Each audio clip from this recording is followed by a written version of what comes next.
Here's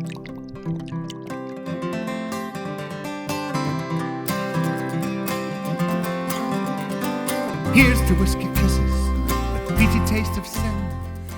Greetings whiskey folk, and welcome back once again to the official Dram Association YouTube channel for another episode of Drinking Out Loud. I am your host as ever, Adam Bradshaw, and tonight we're doing a charity tasting. A charity tasting that we're calling the Rare Drams For Fams Association tasting. So I'll break that down for you. First of all, Rare Drams. Rare Drams is an import company who brings us some fantastic whiskies from both Douglas Lang and Morrison MacKay. They operate in Alberta and here in BC. And here in BC, you will hopefully have met, and if you haven't met already, you're about to meet in the live chat, Stacey Kyle. Stacey brings us some incredible whiskies and is responsible for some of the best masterclasses at some of the festivals here in British Columbia. And yeah, we are very lucky to be featuring whiskies from their catalogue today. And everything that we have today is from the Rare Drams catalogue, and it's all very exciting stuff, including the Scallywag, which is my warm-up today. This is my opening dram. A fantastic Speyside blend, a blended malt from the Douglas Lang Remarkable Regional Malts Collection. And if you want to learn more about the Remarkable Regional Malts Collection, well, you might see something else about them later on this episode, but you can also check out our episode dedicated to Big Pete as well, which we did a couple of months ago. So yeah, if you're a fan of peated whiskey and you're not sure what Big Pete is, do yourself a favour and go and find out. Big Pete is your friend, and Scallywag is fast becoming a new friend of mine, and hopefully we'll be seeing it in the store again soon. It's currently unavailable, but it will be back, I'm sure. So that's the Rare Drams. So the name of the tasting again, Rare Drams For Fams Association. So next, the Drams For Fams bit. Drams For Fams is a charity. Basically, it started, well, it's not a charity in itself. It's more of a call to arms for whiskey lovers across the globe to raise money for local food banks. And it started in 2016 with the Edmonton Scotch Club and has gone on to great things since then. We've been involved for the last couple of years. We actually did a big Drams For Fams tasting with Glenfarclas last year, where George Grant was live and in person and telling us all amazing stories and signing bottles and all kinds of crazy things. And yeah, we're equally honoured this year to be doing things with Morrison MacKay and Douglas Lang and Rare Drams. So yeah, Drams For Fams, an incredible concept that is just going from strength to strength every year. And I know that 2020 is a little bit more unique as recent years have been, but that's not going to dampen our spirits. That's not going to stop us from raising money for people who honestly need the help now more than ever, really. And the final part of that is the association on the end. And you're probably familiar with the Dram Association. This is, of course, the official Dram Association YouTube channel. But if you're not sure what the Dram Association is, I'll tell you a little bit about it. It started in 2017, and it was my concept to bring the whiskey community together. We have a huge whiskey community here on Vancouver Island, especially in Victoria. But there's so many different clubs, and all of them, of course, have a cap, because for most clubs, it doesn't make sense to just let everybody in. There's waiting lists on a lot of them. So there's a lot of whiskey people that couldn't join a local whiskey club, were finding it hard to get involved with whiskey. So I designed a club that was kind of a meta club. The idea was that anyone, if they're a member of another club, if they're not a member of another club, anyone could get involved. There's no cap. The stuff that the Dram Association does would just grow with the membership. And it's proven quite popular. We've done all kinds of amazing tastings. We do, well, we don't right now because of COVID, but we normally do tastings in the store where you can come and try a new whiskey every 2 weeks. And yeah, we offer discounts and special releases, and we've even released some special whiskies through the Dram Association, where Dram Association members get first dibs on the bottles, and it actually has our logo on the bottle, which is cool. We've got some Crate Shelter Point releases, and we've got some more things in the works too.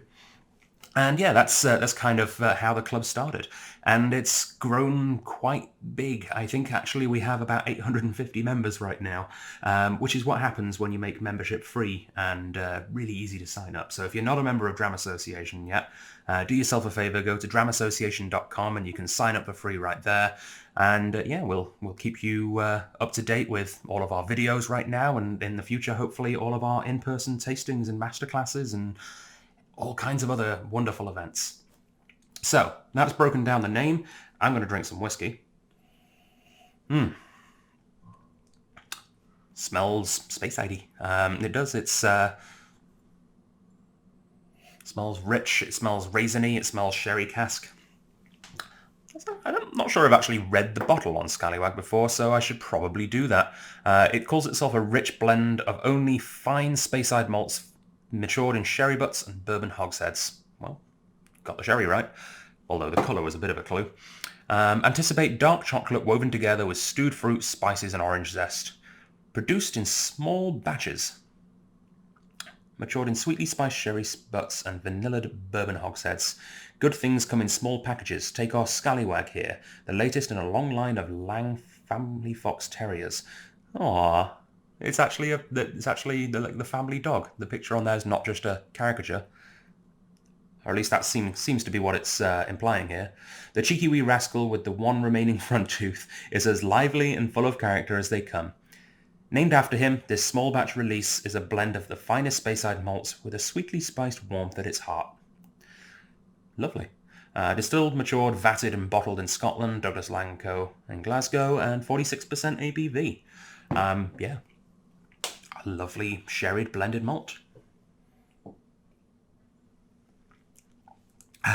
And a fantastic way to get ready for part one of this tasting.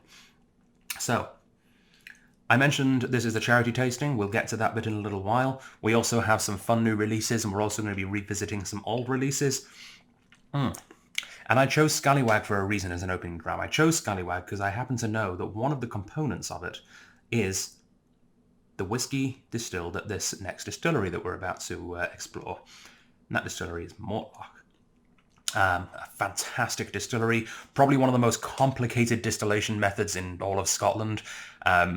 The math is complicated, and you know I have a math degree pretty much, and I don't really understand it myself. But it comes out to 2.81 times distilled apparently, which is a combination of double and triple distilled and 3 different types of spirits distilled at 3 different sizes. The smallest of which is called the Wee Witchy. It's I think 8,000 liters or so. Yeah, and they combine that crazy distillation technique with cooled worm tubs. And it creates a really meaty spirit, a really big, unctuous, meaty new make that then goes perfectly with sherry. But, especially in recent times, people are discovering that it works damn well with bourbon as well. So we're actually going to explore a pair of these Mortlocks, one from a bourbon cask and one from a sherry cask, which I'm very excited about because we get to see how the same or very similar spirit interacts with 2 different kinds of woods. So this is going to be cool.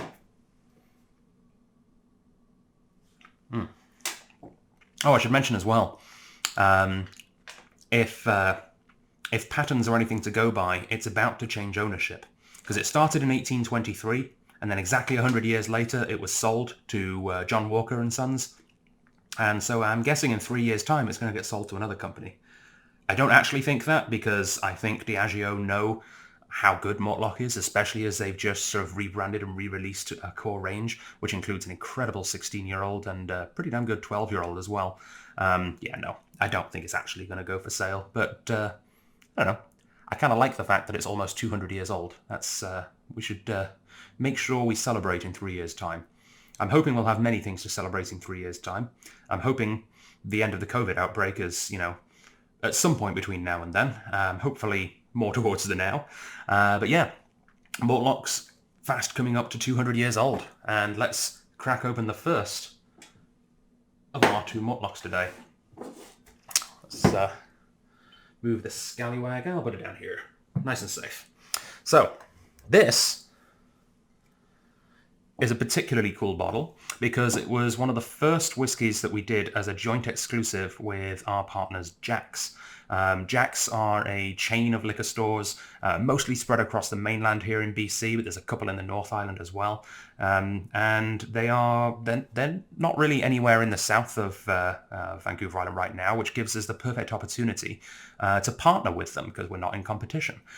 So we've taken it upon ourselves to share some of our exclusives. So some of the things that we have made or bottled specifically for us, we give some to Jack's to be able to release, and vice versa. Jack's have given us the opportunity to sell some of their whiskies as well, and this is one of them. This was a single cask exclusive that was bottled just for them, and it's pretty cool. So it's from 2010, as we already know. It's a Mortlach, and it's from Carnmore, which is the single malt series from Morrison MacKay. And yeah, it's from a hogshead. I said ex-bourbon. I'm assuming ex-bourbon because it says hogshead and it's this colour, which to me, it just kind of has to be ex-bourbon. Like, I can't imagine it being a seasoned sherry hogshead at this colour. It's surely a bourbon. But yeah, I guess we could find out because it does give us an exact cask number, so we could break into Mortlach and check their records. So this was cask number 307,560. So if anyone's got an in with Mortlach and can find out whether we can confirm 100% that this is ex-bourbon, that would be cool. But I'm not expecting that to actually happen. An interesting thing with this whiskey that you very, very rarely see is that it was bottled on its birthday, which is really, really neat. So yeah, it was distilled on the 26th of May. Yeah, it was like last week. The 26th of May in 2010, and it was bottled on the 26th of May 2009. I think that's pretty cool. Yeah, so I guess 9 years old. Yeah, that's cool. 340 bottles of this were produced, and each one is individually numbered. I have in my hand 107, which is cool. And it's cask strength, which is something I'm always a fan of. Cask strength at 57.4. Gorgeous. Now, I have had this before. We've had it in the Dram Association. We had it, I think it was an Indie Showcase? I think it was one of the Indie Showcase tastings, and it was pretty good. I very much enjoyed it, but we do have some left, so I'm going to revisit it now, especially because it's about to go in a side-by-side comparison with a sherry cask Mortlach, so this is exciting.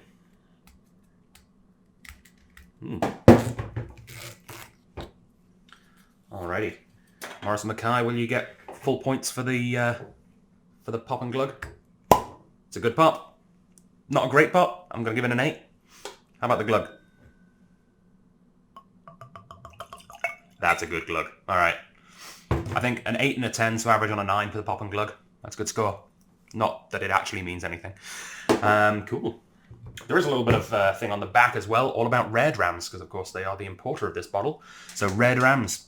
Choose personality. Choose a cracking big flavour. Choose vanilla, toffee, chocolate or honey. Choose good mates and smooth pouring glasses. Choose keeping it for yourself. Choose taste. Choose your dram. Choose Rare.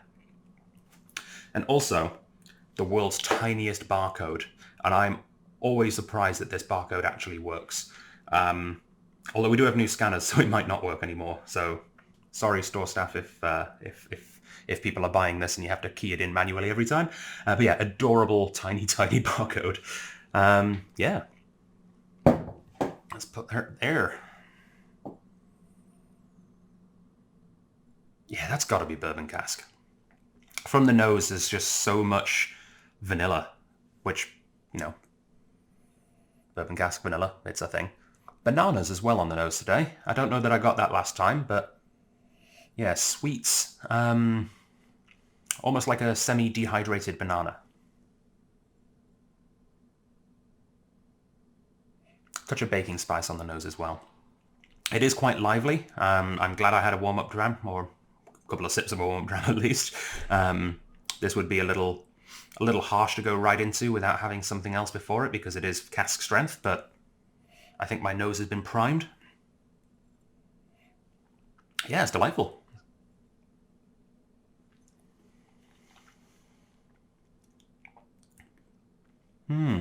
Slightly custardy on the palate.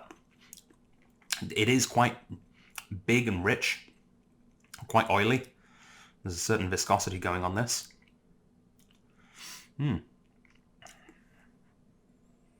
Yeah, vanilla custard, vanilla pudding. That kind of flavour is going on here quite a lot. It's nice.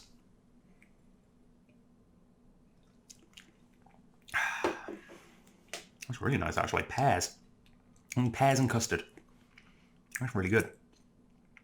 To be honest, better than I remember it. One of the reasons I wanted to revisit this one is that it's... I think it kind of... I think I might have put it in the wrong order in the lineup last time. I remember it being a little outshone by the things around it, but as a lot of you will know who have been to a lot of whiskey tastings, the order that you drink something in is a huge impact. With the Scotch Malt Whisky Society tastings especially, you'd be surprised how many times we have a whiskey that we only sell maybe 1 or 2 bottles of when it's first released, and then we put it back in the lineup again 3 or 4 months later as a repeat, and everybody loves it and we sell out instantly. That happens very often.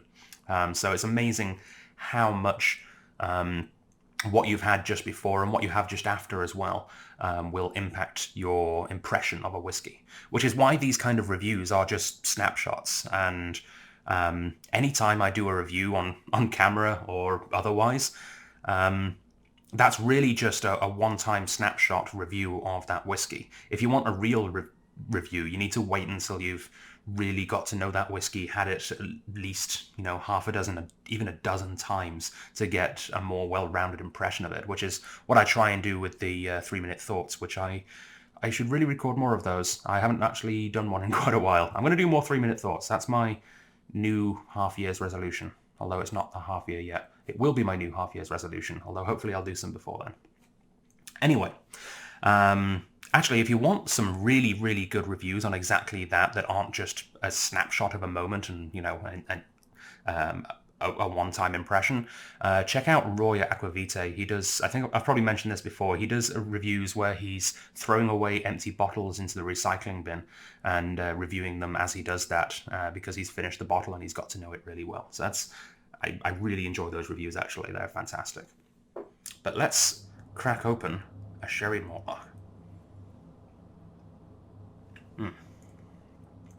Oh, that is really, really good. Okay. It's like a cashew nutty thing going on. It's like a creamy cashew butter. Okay. All right. Et voila, the new Carnmore Strictly Limited packaging, which I am a big fan of. I didn't mind the old packaging. It had a certain classic charm. This, though, is just clean. I think it's a really nice design, really well laid out. Yeah.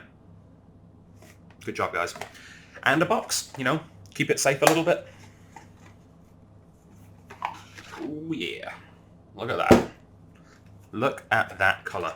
Actually, the white box is perfect for that, and I put the box behind it so you can really tell the colour. Yeah. Gorgeous, eh? I don't need the box anymore. It's a nice light box. I'm not going to cause any damage. There's a bed right behind the camera, so I just threw it on the bed. I'm not wrecking a hotel room. Okay. Nice. So this is 2007. So it's 12 years old, like 2 or 3 years older than the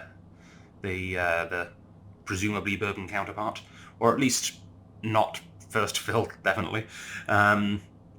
This is bottled in 2020, which I have a feeling is going to be somewhat of a rarity for single cask releases, because I know that a lot of operations in Scotland right now are not able to happen, especially for small run single cask releases. So I don't think we're going to see as many 2020 bottlings as we saw 2019, especially.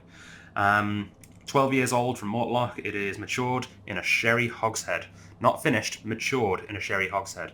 This one's quite interesting, though, because it is not a single cask. It is actually 2 casks blended together. So 2 sherry hogsheads. So they got 708 bottles out of those 2 casks combined. And it's kind of an interesting thing, because this is as basic as a blend can get. So most of the time when you're blending casks together, it's for an eye to consistency. But in this case, I guess they just find 2 casks which are harmonious with each other and put them together just for more good whiskey, I guess. Yeah, 47.5% as well. So that is, I believe, the new standard for the Carnmore Strictly Limited series. On the back it says this one is rich and full-bodied with notes of fruitcake, stewed fruits, soft ginger, and nutmeg. So basically what they're saying there is, watch out, this is a bit of a sherry bomb. Looks like it. Sounds like it. Let's see if it tastes and smells like it.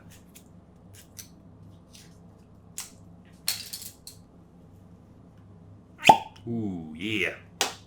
That'll do nicely.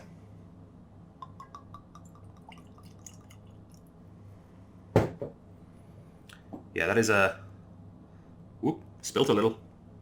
Oh dear. That is a very, very, very satisfying colour.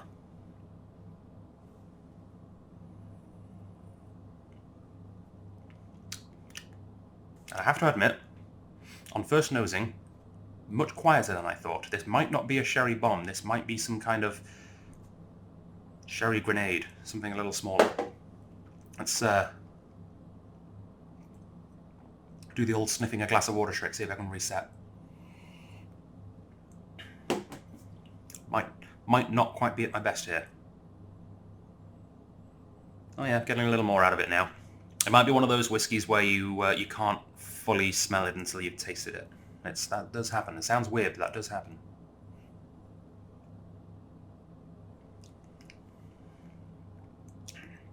Mmm. That is really good. That tastes maltlocky. This is definitely a maltlock that is of distillery character. This isn't one of those in single cask or double cask bottlings where they got the casks because it doesn't really fit the character. This tastes like maltlock. Like, honestly, this tastes... I think maybe they sold this cask because it's a little too sherry for the 12. Because I know with the official bottlings now, the 16 is the one where the sherry's really turned up, and the 12 is a little more relaxed. So this tastes much more like the 16. In fact, very, very much like the Mortlock 16 official bottling, but a little bit more unique, a little bit more different, and yeah, just a little bit more, I don't know, crafted, I guess. Little less sterile. Yeah, it smells really good. Now that I've tasted it, the nose has definitely opened up to me a little more.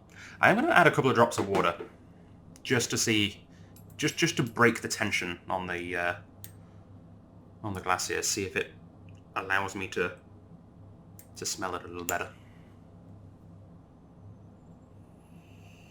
And there it is, mince pies. Yep, we're officially at Christmas. It says fruitcake on here. I'm getting definitely towards the mince pie end of it.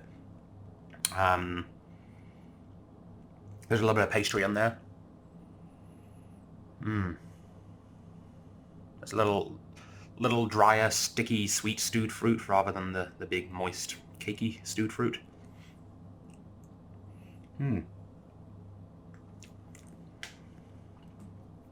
It's a little leathery as well. It is a little bit fruit leather, but also leather, you know. Cow leather, I guess. Real leather, not fruit leather. Yeah, it's really good. So one thing that it retains there, one of the last things I found in the first Mortlock was that cashew butter thing. Kind of get the same thing. There is that nuttiness, but it's also creamy. Rich, creamy nuttiness that, to me right now, today, is coming across as cashew butter. From now on, I'm going to look out for that in all Mortlocks, see if it's my Mortlock clue. I love finding little clues in whiskies, little notes that I don't find in most of the time in any other whiskey. Like Royal Brackla. I can almost always tell a Royal Brackla because it tastes to me like cucumber.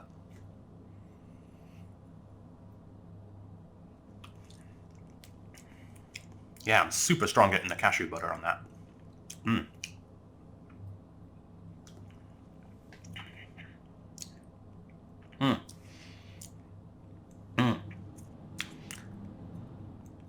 Cashew butter on sourdough bread.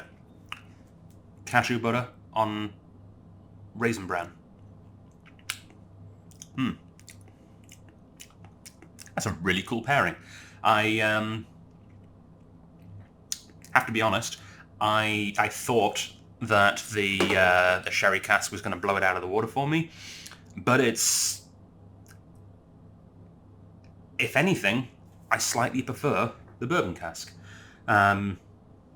Possibly just because it's a little bit more different from a standard mortlock. Possibly because it's a little bit more unique in my eyes. But if you really like sherry cask whiskey, then you will probably really like this 12-year-old sherry cask mortlock. Very cool.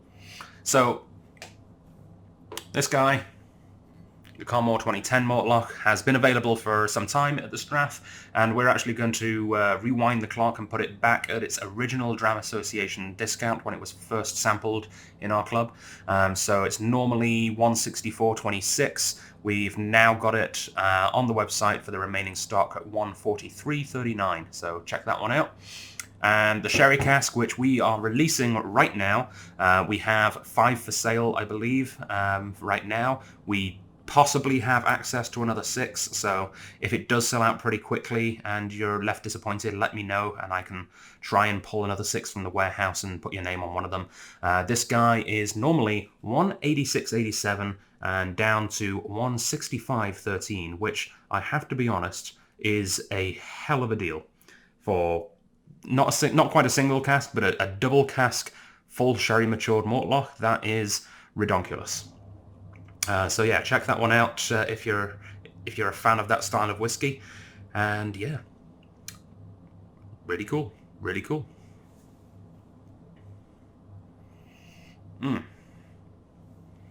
So Speyside is the theme for the first half of the tasting. We do have one more whiskey in the first half of the tasting, and although it's not 100% Speyside, it's probably around 50%. And yeah, let's pull it out. I'm really looking forward to this one.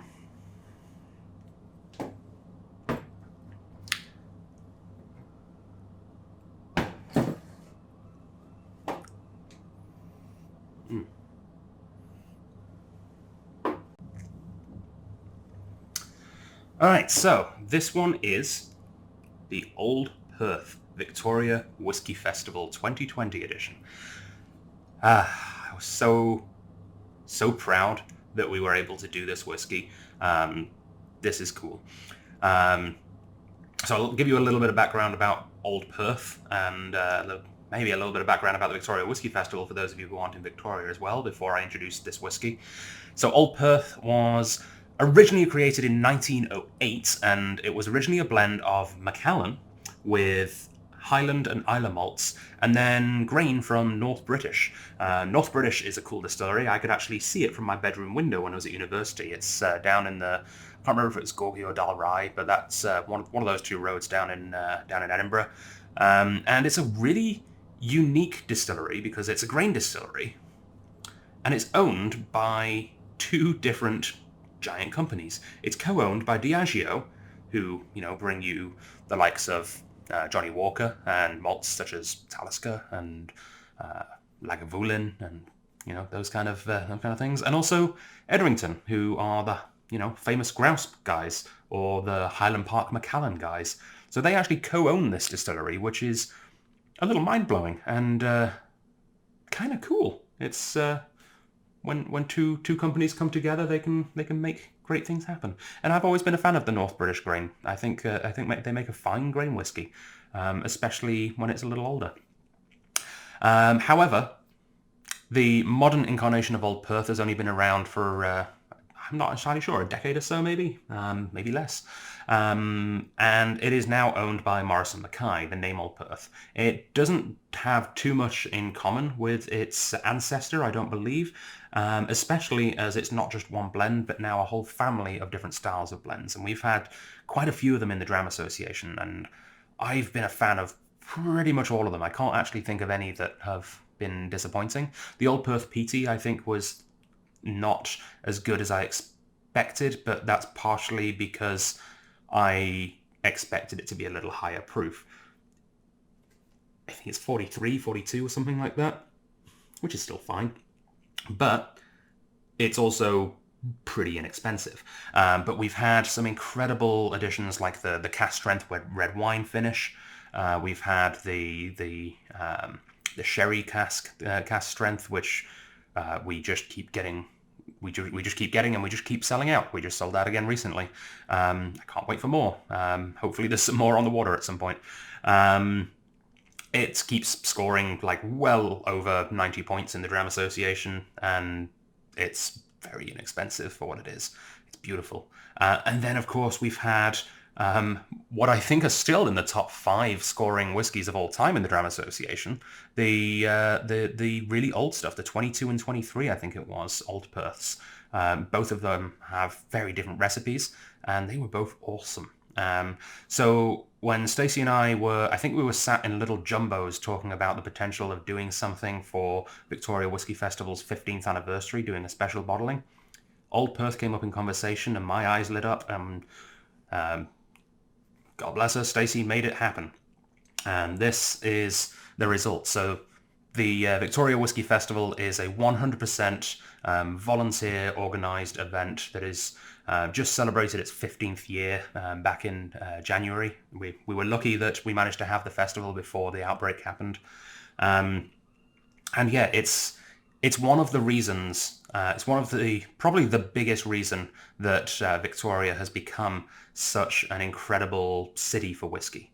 Not just in terms of the whiskey fandom, but also the whiskey creation now as well. It's really inspired a lot of people in the south of Vancouver Island and even the north of Vancouver Island to turn their thoughts whiskyward. And yeah, it's probably the reason I get to do what I do. So to the organisers and founders of the Victoria Whisky Festival, from the bottom of my heart, thank you, because you guys put on incredible events every single year, and it helps me to do what I love for a living. And yeah, so Sláinte mhath.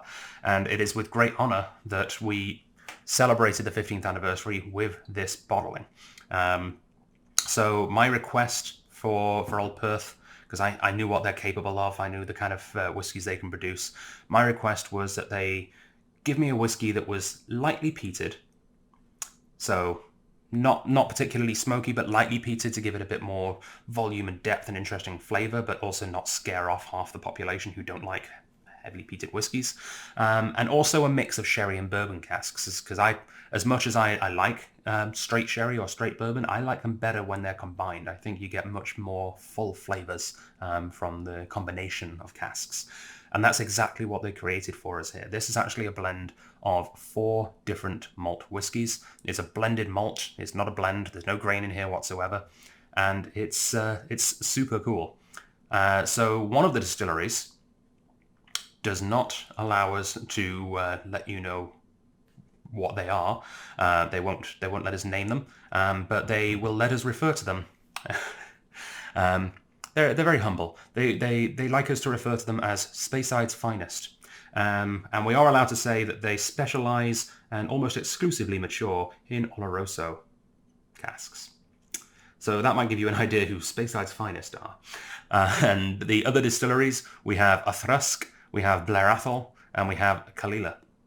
Laphroaig, Blair Athol, and Kalila. So Laphroaig, another Speyside, Blair Athol in the Highlands, and Kalila, of course, on Islay. And we got to sample this whiskey, Stacey and I, before we signed the dotted line and got 180 bottles sent to us.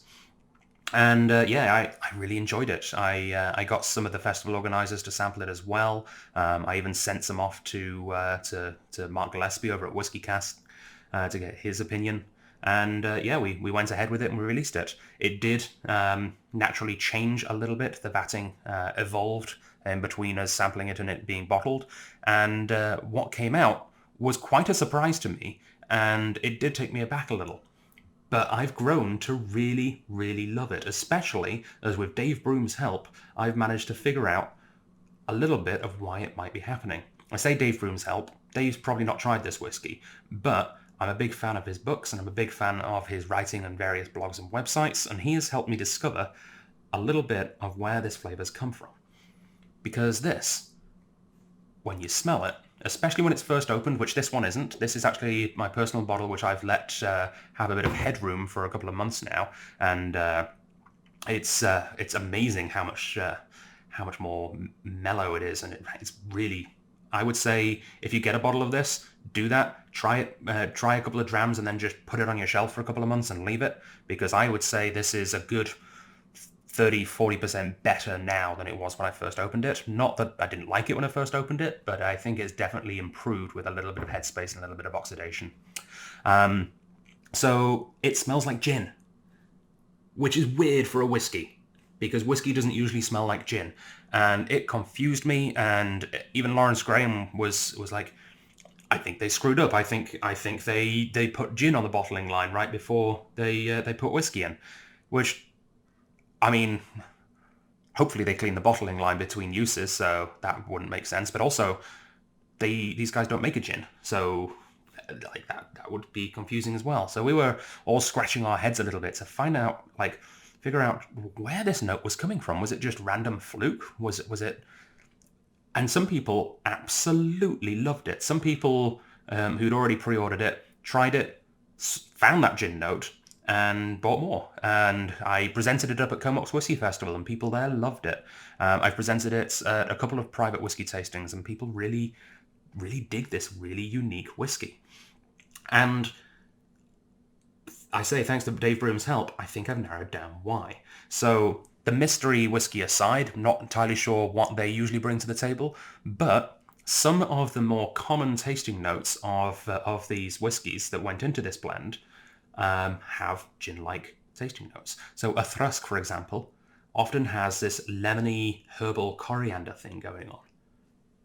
I've had lots of gins with coriander, and I've had almost every gin that I've had has had lemon peel. Blair Athol brings these deep fruits and sort of spices like cardamom. Again, the kind of thing that you would use as botanics for a gin. And then the real kicker, and something that I didn't know and I never really noticed, but since learning this from Dave Broom, I've gone back and tried to find, and it is there in quite a few of them. Kalila has juniper notes, and of course gin is juniper forward.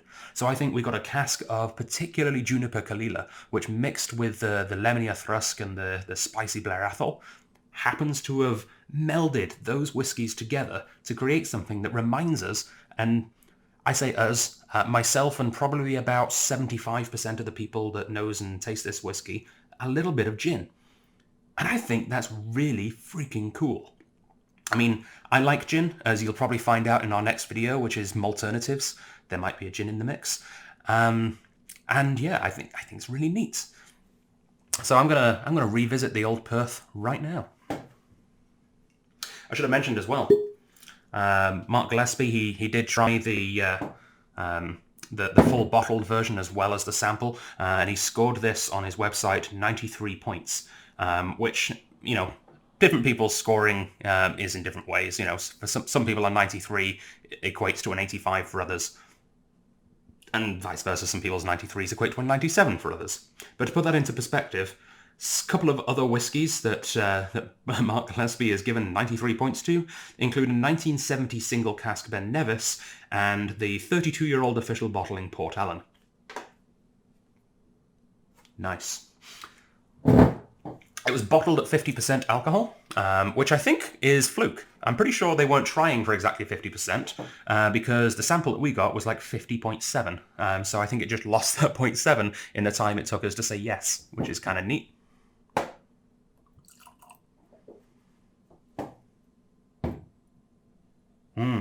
So that that gin note actually does dissipate with the headroom. That's one of the things I wanted to experiment with. One of the things I noticed, because we actually had exactly that happen.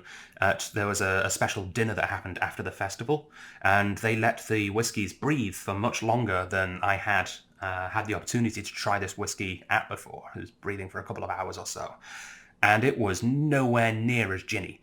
So that was one thing that I was expecting with leaving this headroom, and it's definitely one thing that has happened. This whiskey has evolved, and it has shed that singular gin note, and is diversified a little bit more as well.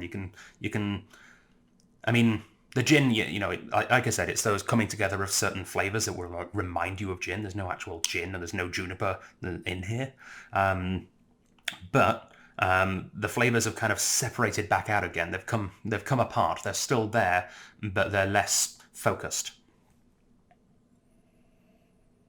And you're getting a little bit more of there is that sort of pine needle thing as well, and I'm not quite sure where that's coming from. That might be from the mystery fourth malt, but there is a little bit of that walk in the forest kind of a thing, which I really dig. I love walking in the forest. It's something that I don't find myself doing as often right now.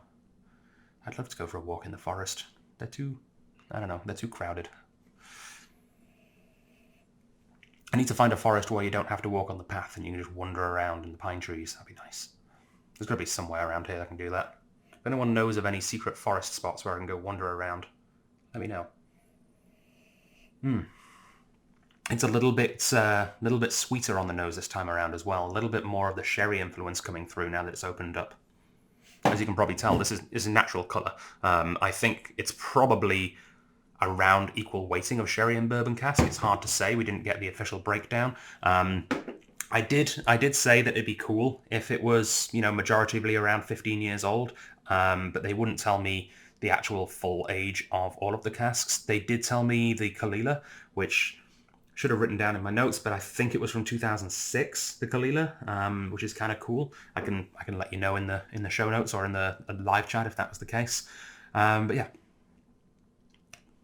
regardless, age, especially in a blend where they're mixing whiskies of all different styles together to make a cool, interesting blend. I don't think the age matters as much. I don't care if there's 4-year-old whiskey in this because it doesn't taste like a straight 4-year-old whiskey. I'm sure if they added 4-year-old whiskey, it was for a specific note that they wanted to put in here. It came together really nicely, and it was almost exact. It's pretty much exactly what I asked for. That light little touch of smoke that's barely perceptible. It's there, but it's not overpowering. It's just one of the many flavors. With that big complexity. What I didn't expect was for that complexity to have this very botanical, foresty, gin-like thing.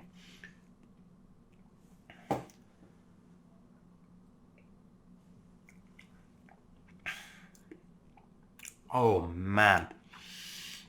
On the palate now, this is just the sherry and the bourbon together in perfect harmony. It's like the mince pie I found in that sherried mortlock, but it's that mince pie that has been spread with a big thing of vanilla icing.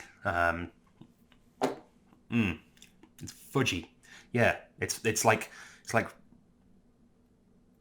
brandy fudge.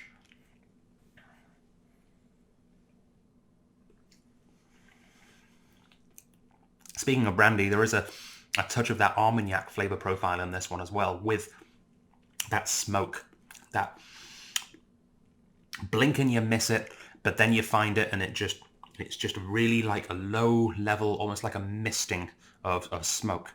It's not rising, it's just staying nice and low and letting all of the other flavors sort of gently rest upon it. Yeah, if you've not noticed, I quite like this whiskey. I definitely stand by it. I know a couple of people who pre-ordered this bottle admittedly cancelled their pre-order after trying it because they don't like gin and that's all they could taste. I challenge any of those guys, if they have an opportunity, to try it now after it's had time to open up, because I think you probably regret getting those refunds.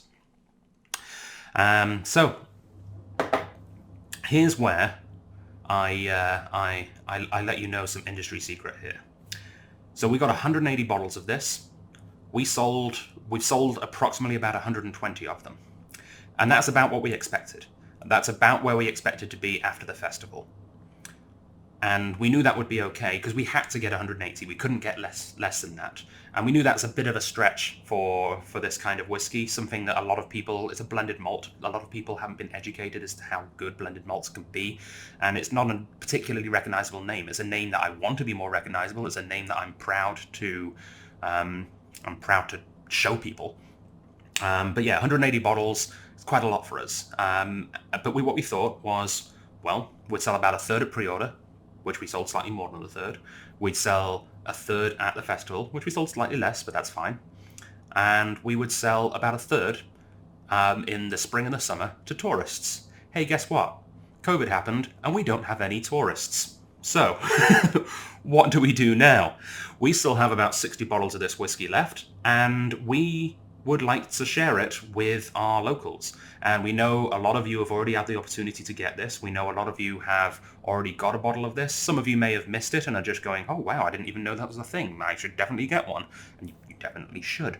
But to make it more alluring and to make it more worth your while to revisit, because I know a lot of whiskey people don't like buying the same bottle twice, but we think you should, because we are giving you a steep discount on this. So just to try and help the store clear some inventory, because as I've mentioned in a couple of past videos, the store is hurting. I know there's a lot of things happening right now and a lot of people saying that liquor stores are having record sales, and many of them are, especially the big chain stores next to supermarkets, but we're not a big chain store liquor store. We're not your Flatter Budweiser liquor store. We're a specialty store. Not only that, we're a specialty store downtown in a tourist destination. We don't have any tourists. We don't have the vast majority of people who are office workers that work downtown are working from home, and there's very few people shopping downtown. And we're only just now getting people coming out to the restaurants, and there's about probably a fifth of the amount of people that we normally see. So although things are slightly picking up for us, it's still not great. So yeah, we need the help, to be brutally honest. So we're clearing out some stock. We're not in danger of closing down. Don't worry. We're not going anywhere as far as I know. I've not been told. But we do need you guys' help to keep us, afloat and keep our staff paid and keep the electricity bill going. So we are discounting this quite heavily. Just to get some money flying. This is normally $130.36. That is the shelf price on this one, and we are giving it to you today and for the next week or so. I should cap it, actually. I shouldn't say week or so. I should make it exactly a week. That way I don't have to, keep it going for longer than it needs to. This can be yours for $99.91, so less than $100 right now, which is awesome. And what's even more awesome is that of that $99.91, we're going to donate $5 of each bottle sold. We're going to donate $5 to the Mustard Seed Foundation to help families in need, to help the hungry here in Victoria. It's a food bank for those of you who aren't aware. So nip to strathliquor.com right now, put a link in the live chat, and you can pick up your very own limited edition special, one-of-a-kind Old Perth Victoria Whiskey Festival edition, and not only help support the festival and help us continue to contribute to the festival, but also right now help feed hungry families here in Victoria, which is what Drams For Fams is all about. Now, if you don't want to buy a bottle of Old Perth, but you still want to donate, well, you can. We'll also put a link up. We know it's a little tricky to donate to food banks, especially if you're self-isolating. So what we've done is we've put a $5 donation option on the website as a product that you can buy. You can buy however many of them you want, but in chunks of 5. So if you want to donate $25, just buy 5 of them. However, we are getting you guys to cover the credit card charges. So it'll come to a little over $5, not much, but a little over $5, but $5 of that straight cash we will donate on your behalf to the Mustard Seed Foundation. So please do support that. Now, what happens if you would like to, if you'd like to get a bottle of Old Perth and you want more than $5 to go to the Mustard Seed, well, first of all, you have the option of just buying a bottle and donating. That's an option, but we're going one step beyond that, because as you might have seen advertised, we are doing an auction here for Drams for Fams today, and I'm going to get that ball rolling right now. So I'm going to show you what is up for grabs. So I'm going to put my bottle of Old Perth away, and I'm going to bring out, potentially, your bottle of Old Perth. Of course, the auction contains one very own Old Perth Victoria Whisky Festival bottling, but it doesn't end there. It also contains Victoria Whisky Festival 15th Anniversary crystal cut Glencairn glasses. Not one, but two. Two very special glasses. It also contains an official Glencairn water jug. Very cool. Oh, and how about an official Glencairn flight tray to put these 3 items on? I think that's a bonny idea. I think we should do that. Also, why not have a Glencairn glass keyring so you can wear your keys in style, and a lapel pin so that you can represent whiskey wherever you go. And if that's not enough, how about a literal one-of-a-kind, only one ever made in the entire world, engraved Victoria Whisky Festival 2020 15th Anniversary official Glencairn decanter in the wonderful shape of a pot still. This beautiful decanter, complete with presentation box, can be yours. That is what is up for grabs in this special Drams for Fams auction right here on YouTube. And we're going to do it, for those of you who are watching at the premiere, you have the opportunity to bid. If you're watching it later on, I'm sorry that you don't get to do that. But what you do get to do is enjoy the music, because to help us with this, we've enlisted a couple of my very good friends and some familiar faces to a lot of Dram Association members. Pretty much the official band of the Dram Association, or Whisky in general. You might have seen them at the 1621 launch just about a year ago. You might have seen them at, I believe it was the second ever Indie Showcase where they played some music for us. You may have even seen them at a Companions of the Quake tasting. Maybe you've seen them at the Highland Games in the music tent. Well, if you haven't seen them at any of those places, you're about to see them now. To entertain us during the bidding, which I'm about to start in the live chat, please welcome to the Dram Association YouTube channel, Red Fox Sparrow. And the bidding will start now in the live chat, and I'm starting the bidding at $180. I think that's a fair place to start. I think it's a very, very good place to start. I think that's an absolute bargain. $180 is probably about the price of just the crystal decanter. So, $180 is where we're starting. Every single cent of this will be going to the Mustard Seed. In fact, you're not going to be paying us. We're going to be asking you to come into the store and exchange these for a check made out to the Mustard Seed Foundation. Bidding starts now. We'll see you in a few minutes. Enjoy the music. Slancher. 2, 3, 4.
Okay, ladies and gentlemen, thank you very much for all the bidders. I'm assuming there was multiple bidders. I don't actually know. This is pre-recorded. But I'm assuming by now someone is elated to be the happy owner of a once-in-a-lifetime set of glassware and whiskey. And I have my very own Victoria Whisky Festival 2020 15th Anniversary Crystal Cut Glencairn glass right here. And I'm going to put a very special whiskey in it. I was actually originally intending to put my Old Perth in this, but I completely forgot, so I'm going to put the next whiskey in it. And the next whiskey is, once again, a charity bottling. Now this time, the money has already been donated, and all we need is your support in helping us now sell the whiskey. And the whiskey is something very special indeed. It is a whiskey that was released at Keg and Cork in Edmonton and sold out near immediately. We're very lucky here in Victoria to be getting the only remaining allotment of this whiskey. The only remaining Glen Ord here. We're the only place in BC to get this. And this is very cool. This is the Drams For Fams 5th Anniversary Special Bottling. And I can't wait to try it. I've heard great things. So yes, the new livery again. It's the Highland Whiskey, the Glen Ord, bottled in 2020 once again. This is a 7-year-old from 2012, and it is matured in a bourbon barrel. Again from 2 casks, one of 495 bottles, and again 47.5% ABV. And yeah, I'm really looking forward to this because I've had very few Glen Ords in my time. Glen Ord, the new make, famously tastes and smells like fresh cut lawns. And is something that is so prominent in their whiskey that my girlfriend Kristen, when she tried a Glen Ord, I'm assuming for the first time, one of the bottles that I picked up from a different independent bottler, she nosed it, and it immediately took her back to her old summer job of cutting lawns through the summer. So it's definitely still there in the whiskey. It's not just a trait of the new make, but that whiskey is also quite complex and has a lot of other things going on with it as well. Interesting thing about the distillery is it has their own maltings, one of very few distilleries that do. So it's in leagues with the guys like Springbank who do their own maltings in-house. But these guys don't just do their own maltings, they malt for a lot of the Diageo distilleries as well. I believe they malt for Clymie, so they definitely malt for Talisker, which is really cool. And as they malt for Talisker, that means they do peated maltings, and they occasionally do some malting apparently for Kalila and Lagavulin as well when Port Ellen maltings can't keep up production. So they're very well equipped to do both peated and unpeated, and as such, the Glen Ord is actually slightly peated. It is a lightly peated new make, which will dissipate over time because it is quite light, but does add a little bit more depth of flavour. It's become very popular in recent years, partially because it's been released as part of the Singleton trio. So the Singleton, you might know in BC here, we get the Singleton of Duffton. There's also the Singleton of Glendoolan, which is, I think, available in Alberta. For some reason, Alberta gets the one that's the North American one, and we get the European one, I think. I'm not quite sure why. But either way, neither of us get the third Glen Ord, the third Singleton, which is Glen Ord, which is available exclusively in Asia. Apart from the odd special edition, which we have one in the store right now, we have an 18-year-old special edition cask strength official bottle in Glen Ord, which I have yet to try, and I am looking for an excuse to try it. Maybe I think the Speyside Festival's coming up, or it's just been. Either way, we might see a Speyside tasting soon because I'm itching to try that one. But Glen Ord, one I've only had, I think, maybe twice in my entire life, and really enjoyed both of them. Really looking forward to cracking this one open. Tasting notes on the back from the guys at Morrison MacKay. They say it's wonderful interplay between creamy vanilla, tinned peaches, and cocoa powder. And I say that the charitable donation's already been done. It has. So the donation on this bottle isn't from the Strath. We're donating through our Old Perth bottling. The donation for this has been through Rare Drams, the importer, and also Morrison MacKay, who combined have already donated $1,600 to food banks here in Canada, which is absolutely amazing work. So, toast to you guys. And yeah, I look forward to trying the whiskey that made it all happen.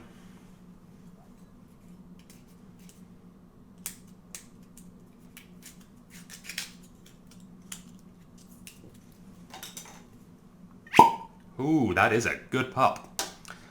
And the glug into a crystal Glencairn. I always forget how nice these Glencairns are. They're so much heftier, so much weightier. Feels like a real nice glass. Not that normal Glencans don't feel like nice glassware, but this is a step above and beyond. Yeah, peaches. Definitely peaches. It's very, very stone fruity. If not peaches, possibly apricots. But it said peach on the back of the label, so it's already in my head as peaches, and I'm just going to stick with that. In fact, it specifically said tinned peaches, I believe, yeah. And it does have that sort of syrupy thing going on there.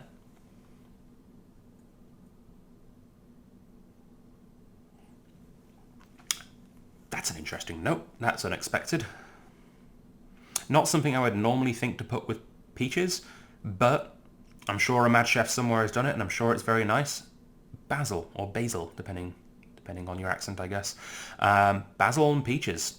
That's a really cool mixture. It smells like it would be a really, really unique salad. Actually, speaking of salad with fruit in it, a little bit mango-y. Yes, actually, I'm going to say mango more so than peaches now.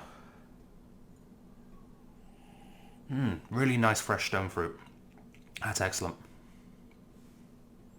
Very summery. Just the kind of whiskey you need right now as the days are starting to draw longer.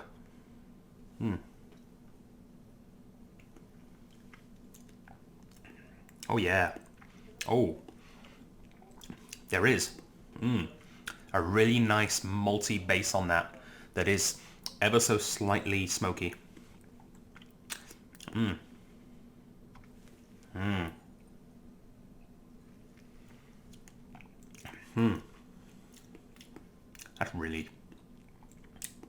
That's really good, actually. That's very good. I might have to buy myself another bottle. If this doesn't sell out in the next couple of days, I'm definitely picking up another one of these. That's excellent. This is the drink of the summer. I can see why Alberta snapped this up so quickly. I mean, I'm sure a lot of people bought it without trying it, knowing that it would be good because it's a Morrison MacKay Carnmore product, and it, was approved by the guys at Rare Drams. But based on the tasting notes, I know that Albertans are always longing for the summer because the winters are pretty harsh over there. We don't have that problem in Victoria. But I don't know. I still find myself longing for the summer quite a lot. Even in summer, I think I've got this idea of what summer should be, and then it arrives and it's just hot and uncomfortable, and I wish it was summer, but not this kind of summer. Summer with air conditioning. Maybe that's where I'm going wrong. But yeah, this is very... Yeah, straw hats, chewing on a long grass stalk, hanging out, eating some fresh peaches or mangoes. Extraordinarily summery. Very nice. Very nice indeed. And yeah, that malty sort of digestive biscuit, caramelly digestive biscuit base with just a little, barely perceptible touch of smoke. In fact, I'm going to do the Lawrence Graham trick to see if the smoke comes out a little bit more. Pour a little bit of whiskey into the palm of your hand, rub your hands together, sanitize. It's not quite strong enough for sanitizer, but gets rid of all the alcohol. And you can smell the malty base a little bit more. Yeah, big malt now. Real tons of malt there, and yeah, a little bit smoky. Almost, it's almost cigar smoke, like a cigar in the distance. You're playing in the orchard, wearing your straw hat, and your granddad is on an oaken rocking chair in the distance, smoking a big fat cigar. Yep. It just completed the picture for me. Yeah, that's very nice. I know a lot of you guys are tuning in especially for this bottling, especially the guys who are involved with Drams For Fams in various ways, who know this bottling from it being released in Alberta and missed out because a lot of people did miss out on this bottling. And you're probably wondering when it's for sale. Well, it's for sale right this second. It is launched right now. A link will come up in the live chat. It's normally $112.97 and exactly the same price as the Old Perth today. You can get it for $99.91, sub $100, and it's supporting charity. The money's already been donated, but it's now all about encouraging Rare Drams and Morrison MacKay to do this again. So if you don't buy this whiskey and it sits on the shelf forever, we won't be able to do this again. So buy this whiskey so that they can do this all over again, maybe next year, and help support the charity, help support us, help support Rare Drams, and yeah, this is really, really quite cool, and I'm very happy with it.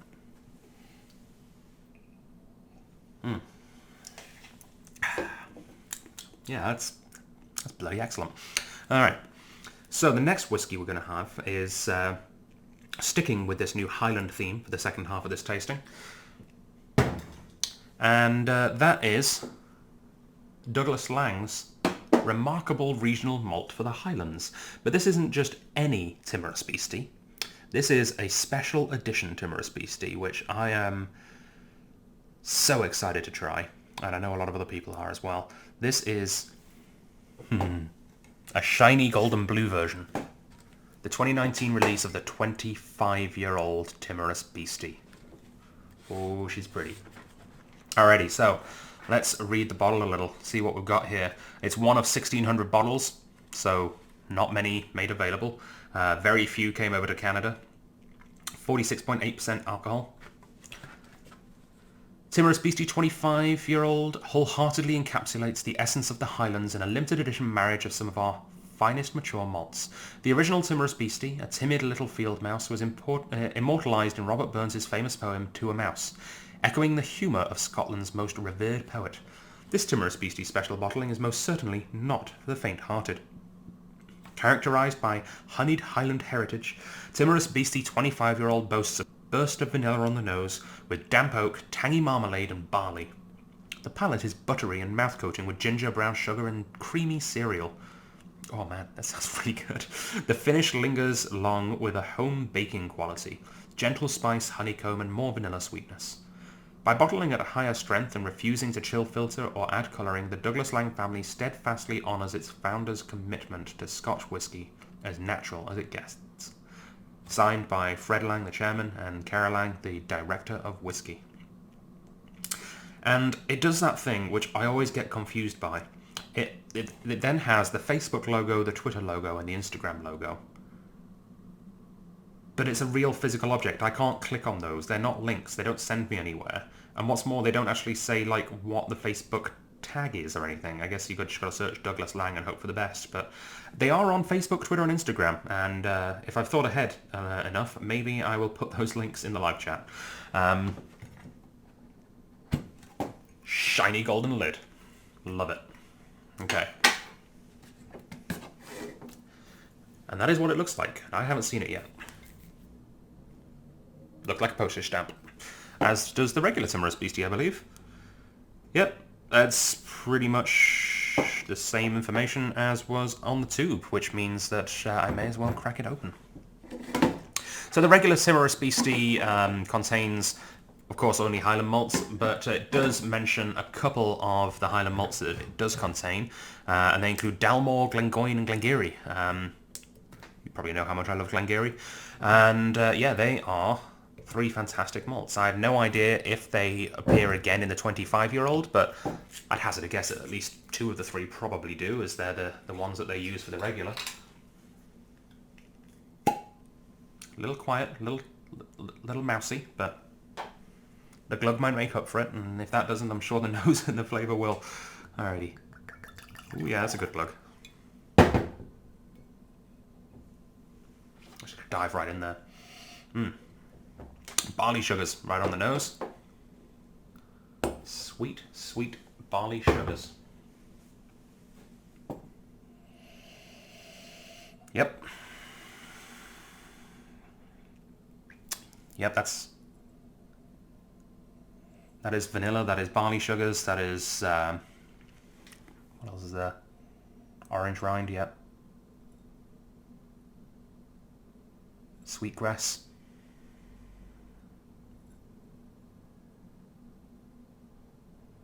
It's kind of that waxiness that you get on a Clynelish.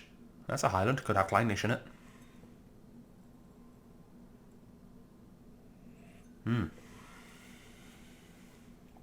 Yeah, lovely golden colour that you get from a well-aged bourbon cask. That is this really beautiful, rich gold. It's not that reddy colour, that sort of coppery colour that you get from a sherry cask. It's this beautiful yellowy golden colour.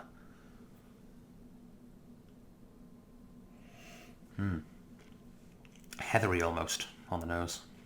It's lovely.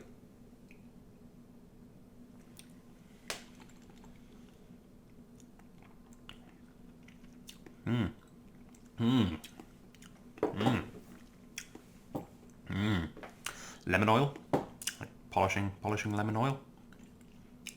What is that? What is that? Little tiny bit of licorice, not much. It's a creaminess. What is that?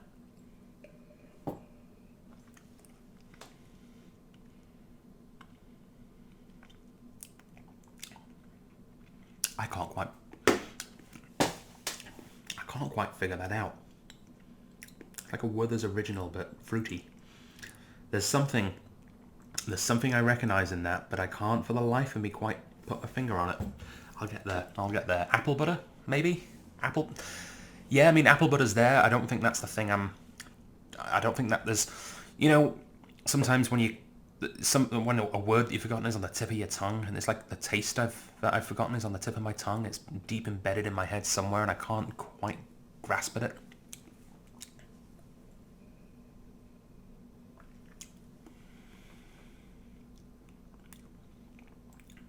Oh, it's sesame oil.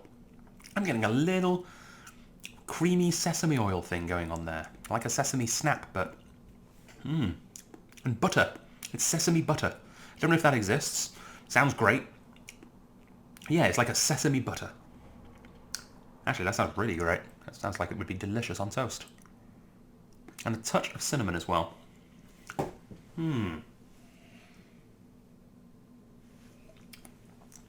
But above all, it is beautifully balanced. It is harmonious. There's not, like, unlike my beard right now, there's not a hair out of place on this whiskey. It is just very well groomed. That comes with the age, 25 years old. I don't know if it's been married for long. It might be that they found a bunch of 25-year-old and up whiskies and blended them together and put them in a vat for a couple of days and then bottled. It could be that they've been working on this for a long time and they threw all this in a vat 5 years ago and it's been melding together. It could be that they bought a pre-vatted, pre-matured bunch of whiskies. This could be 1,600 bottles? Yeah, that could be like 6, 7 giant, it would be probably more than that. It'd be, yeah, well, maybe 6 or 7. I can't do the math right now, I'm just overwhelmed by the whiskey. They could have just bought a bunch of hogsheads, for example, of a particular blend that was blended at birth when they take the new make spirit, blend it together, and then mature it in a cask together. And that, a lot of companies do that when they are presumably destined for something like Dewar's 25 or Johnny Walker Blue Label or one of those kind of things to really get those flavors integrating together nicely. It does taste like that would be more... Yeah, I think that's more likely with this one because it does have that really well-rounded, no rough edges. It's like most whiskies are like carved out of wood, and you get some with a little splinters and some like sharp tastes and some with some pointy edges and some pointy bits and some that are nice and polished and varnished. This one isn't even wood, this one's just marble. This one's just smooth. I don't usually use the word smooth for whiskey, I find it too cliched, but it's smooth. There's no way around it. Yeah, that's really good. And that's my first real foray into well-aged blended malts from Douglas Lang that aren't peated. I've had a couple of the Big Pete's older stuff, 26. Ooh, the 26 and 25, both absolutely fantastic. But yeah, this is my first foray into what they can do with a unpeated, particularly old release, and they know what they're doing. This is really, really good. Yeah. Creme brulee. Creme brulee on the finish. Little bit of singed sugars. Alright, so we only have 2 bottles. There's a possibility of 3 more, depending if one of the other stores on the mainland who was supposed to get it changed their mind and do get it, or not. But we have this right now, regular price at $369.48, and it can be yours right now for an incredible exclusive Dram Association discount, which isn't particularly exclusive at all because everything's online right now and we just give it to anyone and just assume they'll tick the box saying, yes, I want to be a Dram Association member. But you get to hear about it first because you're watching the video. You can get it instead of $369.48 for $326 even, $326.00. And after tax, that works out to a $50 discount. So that's quite a hefty discount. We've got 2 bottles to sell, and they are available right now. Link in the live chat or the description. Best of luck. Yeah. It's a shiny golden dram in a shiny golden tube with a shiny golden lid. Yeah. Liquid gold. I haven't been giving any of these whiskies official Dram Association nicknames like we do for the in-person tastings, but if I was, this would be shiny golden dram. Yeah. It tastes shiny and golden, it looks shiny and golden. Well, what do you want?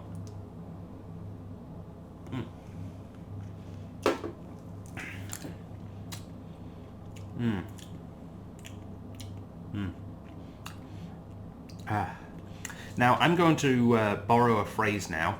I think I am getting it the phrase correct, but if it's not exactly correct, it's something along these lines, and it's a phrase I'm going to borrow from Schitt's Creek, fantastic Canadian comedy. If you haven't seen Schitt's Creek, you probably should. I'm just about to start the last season, which I didn't realise had already aired because apparently I've been that busy this year. But yeah, Schitt's Creek, amazing, and I believe one of the characters at some point says the line, it's my turn to do a selfish. It's my turn to do a shellfish. A shellfish. A selfish. Yeah. And I'm going to finish this tasting off with 2 of my favourite whiskies from one of my favourite distillery. We're going to do another side-by-side comparison, this time of Ardmore, which is something which I actually did last week with the Scotch Malt Whisky Society Outturn, where we had a peated and an unpeated Ardmore. And that inspired me to do this because we're now going to do 2 also very different Ardmores that are very different in a different way. Both of these are peated, but, well, you're about to see how different they are. These are ones that we've already enjoyed in the Dram Association, and I'm looking forward to enjoying again because I loved them the first time around, and I'm expecting I'll probably quite like them again now. Alright, let's put this bad boy back in the tube. This is not a tube I'm going to throw away because it's shiny and golden blue and I quite like it. This one's going to hang around for a little while at least. Until I don't have room. Which is probably going to be as soon as I try and fit it on the shelf and go I don't have room for the tube. And I throw it away somewhere. Alrighty. So, Ardmore number 1 today. The first of this Ardmore pair is special because it's old for an Ardmore, or in general. This is a 21-year-old Ardmore from Old Particular, so Douglas Lang, same guys that do the Timorous Peace Teachers there. Beautiful. So what does it say? It says that this is a single malt Scotch whisky distilled at Ardmore Distillery, one of 300, I can't speak today for some reason. I don't know what's going on. One of 310 bottles charged from a refill hogshead. And again, if you want to go to Ardmore and find out more information about that specific refill hogshead, you can let them know that it was cask DL12196. Oh, that's cool. DL, probably Douglas Lang, so they just earmarked the cask for them right off the get-go. That's really neat. No colouring, no chill filtration. This cask was distilled on October 1996 and was bottled in November 2017. So it's from 1996. That's a while ago. We're expecting a nose of mellow peat smoke, a touch of vanilla and barbecued meat, and flamed orange peel. A palette of full-bodied honey with tropical fruits, then cinnamon, wood smoke and cured bacon, and a finish that is long and smoky, caramelized nuts, toasted oak, damp earth, and lingering smoke. And then it says in brackets CSL, and I'm trying to think what that could stand for. Cask strength liquor? Cat sucking lemons. I don't know what CSL is. Maybe Stacey, do you know what CSL is? I don't know what Douglas Lang is talking about there, but maybe we can find out. Maybe we can Twitter them on their Twitter handle. But it was bottled at 52%, which is nice. Which is very nice. And there's a bit of information about Douglas Lang on the back here, actually. May as well read that out to you, seeing as I've got it. Douglas Lang & Co. was established in 1948 by Fred Douglas Lang, affectionately known by those in the trade as FDL. So CSL is probably Cara something Lang. It's probably her tasting notes. I think I'm onto something there. Alright. Over 65 years later, Douglas Lang is still a proud family-owned business today. Is headed by Fred's son, and also Fred, and his granddaughter, Cara. Together they bring you Douglas Lang's old particular single cask selection. A particularly sought-after range of individually selected malts from all over Scotland, each bottled the FDL way, the Fred Douglas Lang way. Yeah, that's almost definitely what the CSL is. It's Cara something Lang. Stuart Lang or something. Why would her middle name be Stuart? Maybe it's a double-barreled surname. I don't know why Stuart came to mind. Maybe it is Stuart. Maybe somewhere in the deep recesses of my mind I've heard those three words together at some point. Anyway, I think she also is on Twitter. Maybe we can find her on Twitter. Find out. Like the first generation of the Douglas Lang family, you see the second and third also want you to enjoy the finest single malt exactly as the distiller intended, in all its glory, which means not adding any colouring or chill filtering or spirit, but instead leaving well alone, or to be more precise, allowing the naturally present oils, fats and enzymes in the whiskey to make their own special contribution to the nose, mouthfeel, palate and finish. Well put. Because only this way does the original character of the malt really shine through. The result is as close as most come to experiencing that rarest of pleasures, sampling a dram straight from its cask in the hallowed surroundings of a distillery warehouse. Combining the skills of the distiller's time-honoured craft with the 1,000,001 little idiosyncrasies bestowed by each stave of oak as the whiskey is maturing, every old particular single cask bottling is a marvel in its own right and truly unique. That probably took a team of copywriters about a month to perfect, because that is really well written. If that is just, actually Fred Lang's words straight out of his mouth onto pen and paper, onto this tube, then colour me impressed, because that is eloquent. Very well put. And I'm going to crack open a new bottle of this, because truth be told, I actually just finished a bottle, and I'm glad I get to open a new one. Oh yeah.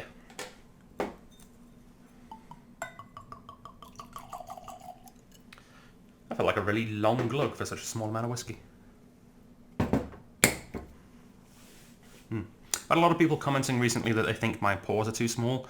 Well, I'm not drinking them all right now anyway, because I want to remain at least semi-coherent myself. Semi-eloquent myself. Hopefully coherent. But don't worry, I pour bigger drams when I'm just drinking for enjoyment. Not that I'm not enjoying this, I very much am. Alrighty. Let's give her a go. So the first time we had this in the Dram Association, we gave it a nickname, a PT Party, because it smelled and tasted a lot of various party foods. I can't quite remember what party foods we said. I do remember pigs wrapped in bacon, the little chipolata sausages wrapped in smoky bacon. That was definitely one of them. And I think I remember midget gems, which are these... I've never really questioned the name before. Probably not PC. But they're these tiny little biscuits with like a hard icing on top. Some of you will probably know exactly what I mean and be going, oh god, yeah, they existed. It was really funny because they came in a little packet and probably about 50% of them, the icing had come off the biscuit and you kind of had to reattach them. Yeah, midget gems. They were really good. Iced midget gems.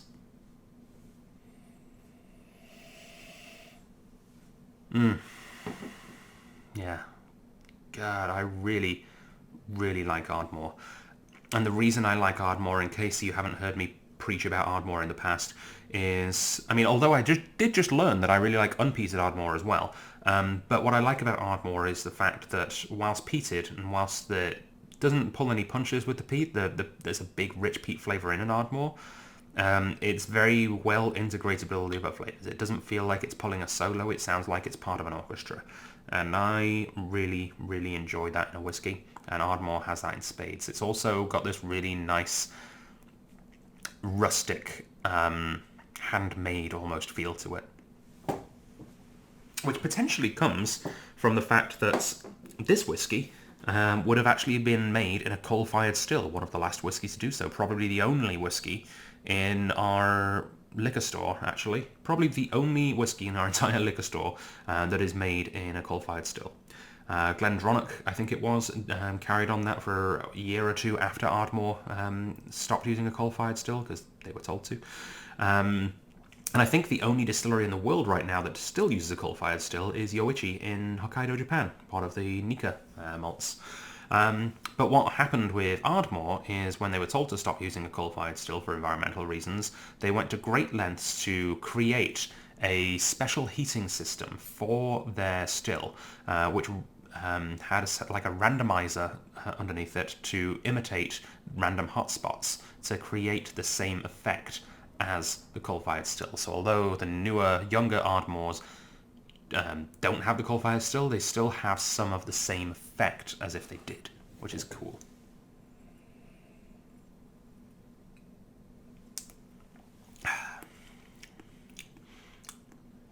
So, in my whiskey collection at home, I recently took stock. I currently have 10 different Ardmores, which is the most I have from any distillery except Shelter Point, where I believe I have 12. Although I'd like to think, I mean, I absolutely love Shelter Point, don't get me wrong. Great distillery. I'd probably have even more Ardmore if they were, 2 hours up the road.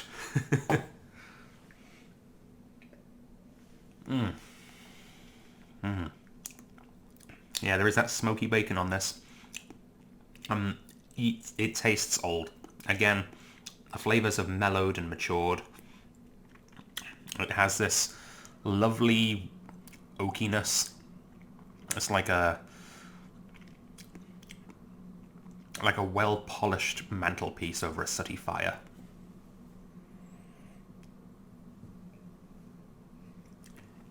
Or maybe a rocking chair that's been sat too close to that fire for a couple of decades. Again, maybe a granddad smoking a pipe in it. A pipe this time, not a cigar. There's a difference, apparently.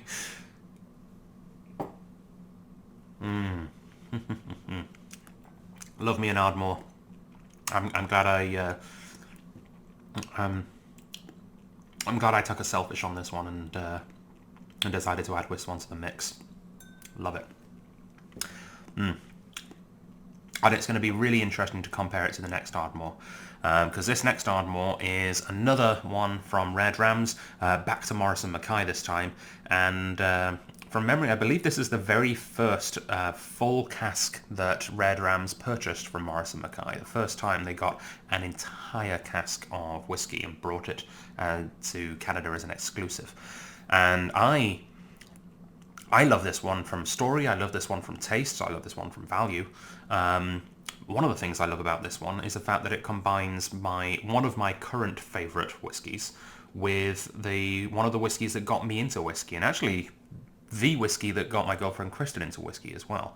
And that is Laphroaig, because this is an Ardmore that was, I'm not sure I'm allowed to say that, but I think I'm allowed to say it. I think I'm technically allowed to say that it was finished in a quarter cask from a prestigious Islay distillery. It's Laphroaig. I'm sorry if I'm not allowed to say that, but I've had a few whiskies. That is my defence. And it's gorgeous. I really, really like this whiskey. I like that it comes in a wooden box, although, again, to me this wooden box is nothing more than a fire starter, because I do not keep the boxes. If anyone's a collector of boxes and would like me to give them the boxes that I throw away instead of recycling them, then let me know. Be happy to do so. And as always, I have trouble opening this because there's a trick. I can't remember if you pull down the top one or if you pull up the bottom one, but there is a trick to opening this. Oh dear. It's the bottom one. I've got it. They don't. Once it's open, it's much easier to keep open. But obviously they don't want the bottle flying out of the case, understandably, as it's in transport. So it's a little tight, and I think I'm getting there. Maybe I should sing you a little song whilst I'm inching this up. Ooh, that's a good squeak. All right, I know you're not supposed to tip whiskey upside down, but it'll only be for a second. There we go. Alrighty. It's free from its cage, ladies and gentlemen. It made it.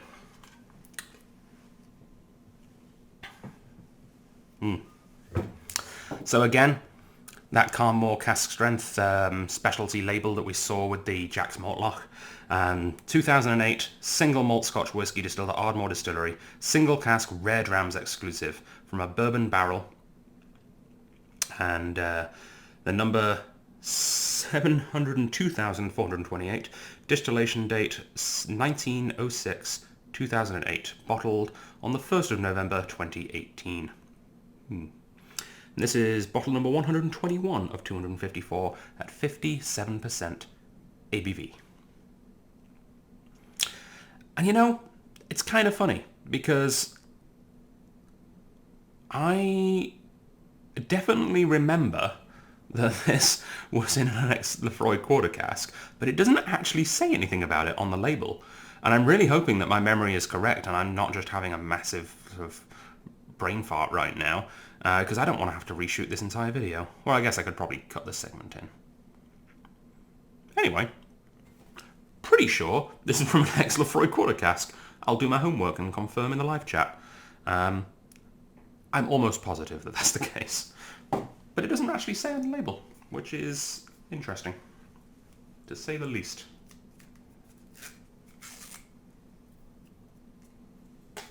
Maybe it wasn't a Laphroaig quarter cask. Maybe it was just a full-on Laphroaig barrel for the whole... Nah, I don't know.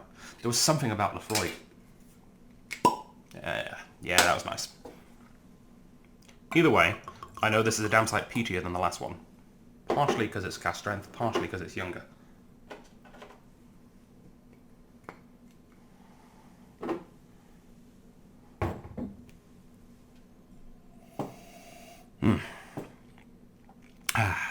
So yeah, this one we called Sweet Smoky Athol Brose originally.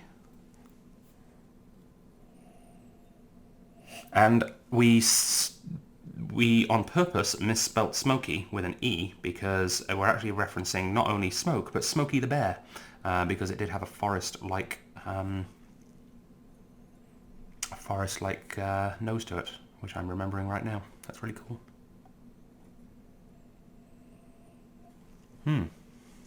I should have also mentioned the PT Party, or the All Particular 21-year-old Ardmore, actually scored 93.42 in the Dram Association, which is a very, very respectable score. This guy, for whatever reason, didn't gel with people quite as much, although I really personally like it. Possibly as much, if not more, as the 21-year-old, to be honest.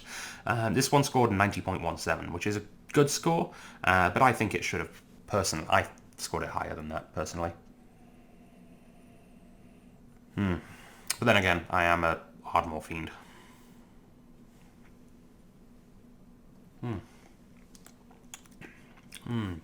For a distillery... Oh, damn, that's good. It's got to be the Laphroaig cask. It's got that medicinal note that you don't normally get in Ardmore.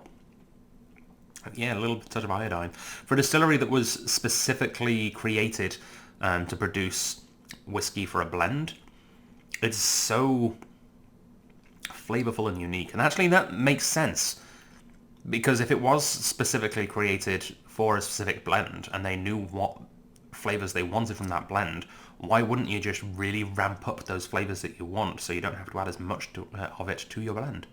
Yeah, dilute it. It's concentrate, whiskey concentrate. But yeah, it just packs a lot of flavor in this whiskey. It is creamy and oaty.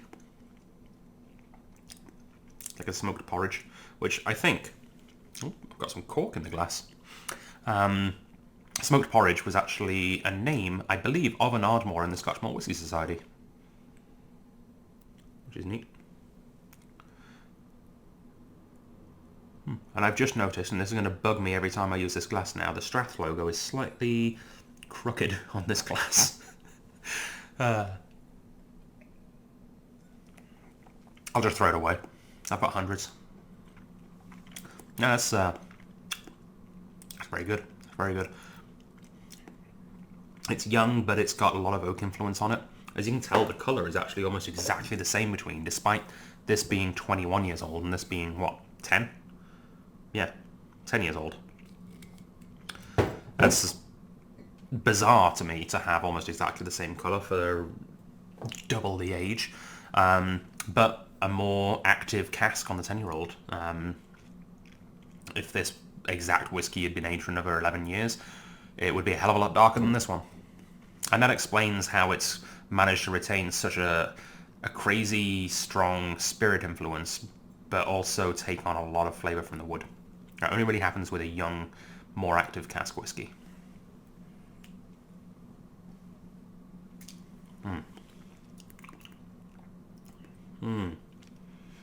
It's feisty. It's a bit of a... Yeah, bit of a battle axe. It's got some weight behind it. Really good. All right. So if either of these sounds like the kind of Ardmore you might want to give a home to, I should let you know the prices, because we have rolled it back again to those original Dram Association prices from when they were first released. The 21-year-old single cask, $234.70 normally. We've got that down now to $208.61 for you. $208 for a 21-year-old cask strength single cask Ardmore. And then, of course, this fella, this thing that I think has a Laphroaig cask, but the bottle isn't telling me that, and I'm starting to question my own sanity, but I think it is. Either way, it's delicious. This can be yours normally for $152.09, right now for $133.83, which is bloody good as well. That's one other thing I love about Ardmore, is that I can generally afford it. It's not only a good whiskey, but it's a good whiskey that a lot of people haven't discovered yet, and therefore isn't as crazy expensive as a lot of other good whiskies. Yeah. Hopefully, if you've not discovered Ardmore, hopefully you will shortly. And that is the end of our charity tasting. So please do pick up a Glen Ord and or a Victoria Whisky Festival Old Perth to help support the Drams For Fams charities. Or if neither of those take your fancy and you just want to help out anyway, remember there is also that $5 donation item that you can purchase on our website. Yeah. I really enjoyed this. I had a blast. Hopefully next year we'll be able to do a Drams For Fams event with actual people in an actual room rather than digitally. I look forward to that. That'll be fun.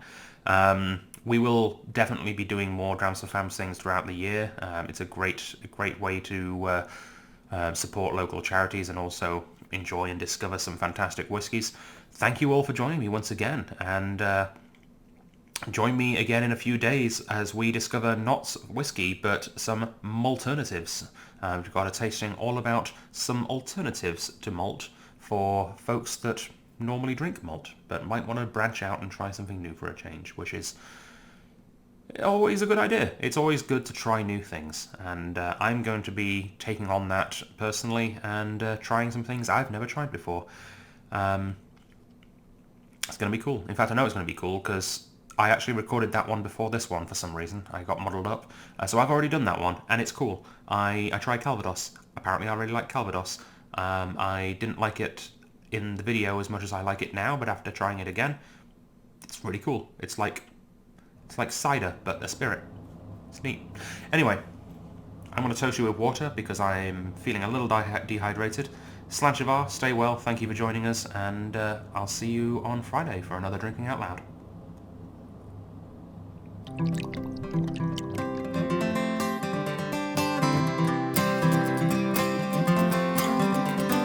Here's to whiskey kisses with the peachy taste of scent.